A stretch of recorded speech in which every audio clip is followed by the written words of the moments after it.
My name is Silas Donnelly, and I am 44 years old. I stand here now in the brightly lit lobby of a bank I never imagined I would set foot in again, feeling the weight of every moment that led me back to this place. Behind me, a line of customers shifts impatiently, some tapping their shoes, others checking their phones, many glancing at the closed doors of the teller windows. I clutch a withdrawal slip in my hand, the crisp paper folded twice so it fits neatly into my worn leather wallet. $150? Just enough to help someone who mattered more than pride or bitterness. I've rehearsed this moment a dozen times on the drive here, how I would ask politely, how I would ignore the shock on her face, how I would walk away without giving her the satisfaction of seeing me break. But rehearsals never capture the tangibility of loss, the sharpness of a memory that festers in your chest like a stone. Her face is the first thing I notice when I step forward. Mara, my ex-wife, once the center of my universe, now a branch manager at Lyndale Federal Bank. I hadn't seen her in 4 years, not since she packed a single suitcase and uttered the words, "You'll never be enough for me," before walking out of the house I paid for. Leaving behind empty rooms and an echoing silence, I remember the way the door clicked shut, how the hallway seemed to contract, how every photograph on the wall felt like a lie. Back then, I might have followed her, begged her to stay, pleaded for another chance. But that was the old me, a man defined by someone else's approval. The new me has relearned what it means to stand on my own 2 feet, but I didn't anticipate how seeing her here behind the counter would slam that old wound wide open. She registers me immediately, a flicker in her eyes, a slight tilt of her chin, and then the smirk. That same expression she wore on our wedding day when she teased me in front of my family, making me feel small even as I held her hand at the altar, only now, the smirk carries a hardened edge of public announcement of her triumph over me. From my vantage point, I can see the brazen way she lets the other tellers and customers linger on her expression as if she's some grand performer, and I'm just the punchline. I resist the urge to grit my teeth.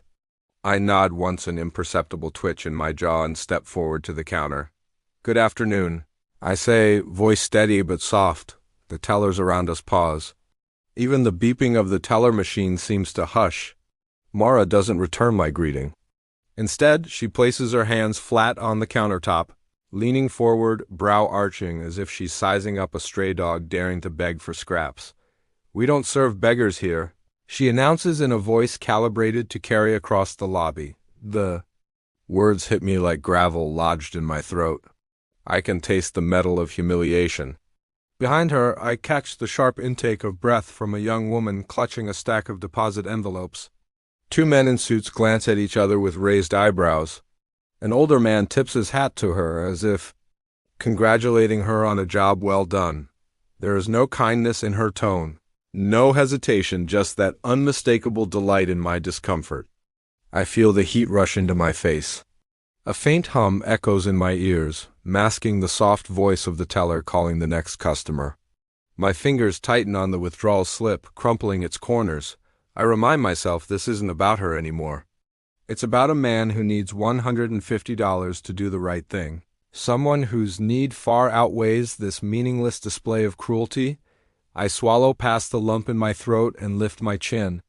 "Understood," I murmur, voice calm. Then I turn away, avoiding her gaze as I step back into the line. Letting the murmur of conversation resume around me, each step away feels surreal, as though I'm exiting someone else's life, forced to participate in a scene I neither wrote nor care to watch. Outside, the air is cooler, scented faintly with rain on concrete.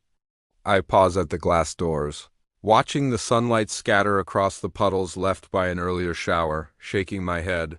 I slip my hands into the pockets of my coat, pulling the slip from my wallet and inspecting it quietly. $150. Enough to help someone who truly matters. Someone whose name isn't Mara. I didn't come here for revenge or to make her regret what she said. I came because this money will help my friend Jonah pay his rent after the sudden hospital bills that came his way last month. He's a good man, one who showed up without asking for anything after my grandmother died. He deserves this. I lean against the stone wall, pressing my shoulder to the cool surface. For a moment, I let myself feel the years of shame and rejection wash over me. But then I closed my eyes, inhaling deeply, pushing the anger down to where it belongs buried beneath. Ambition and purpose. 4 years ago, I would have let Marat's words define me. Today, they fuel my resolve. I straighten, offering no glance back as I head down the street to the ATM tucked beside the florist's shop. Each footstep echoes with a quiet triumph. I have moved on, I have rebuilt. I have learned that respect is earned not by demanding it, but by living with integrity, even when no one is watching. At the ATM, I slide my card into the machine. The screen flickers to life, prompting me for my PIN. My fingers dance over the keypad with practiced ease. Withdrawal, savings, $150. I collect the cash crisp and white in my hand. The very thing that once symbolized. My failure now becomes a tool of compassion. I tuck the bills into an envelope, scribble Jonah's name on the front, and seal it with a firm crease. On the walk to his apartment, I think about the man I've become. Silas Donnelly, plain-spoken, unremarkable to some, but driven by quiet convictions that no bank teller or ex-wife can ever take away. I think of Mara standing behind that counter, convinced she holds power over me. Yet she doesn't see the empire I've built in secret, the respect I've garnered through hard work, or the lives I've touched with every investment I've made under my pseudonym. She sees only the man who once let her words shatter him. What she cannot see is that shattered pieces can be gathered, polished, and rebuilt into something stronger than before. I reach Jonah's front door and wait for his buzz. As the lock clicks open, I step inside with that envelope held out in my hand. His eyes widen in gratitude as he realizes what it is. In that moment, I know I've served the only people who ever truly mattered. And that is more than enough hello for me.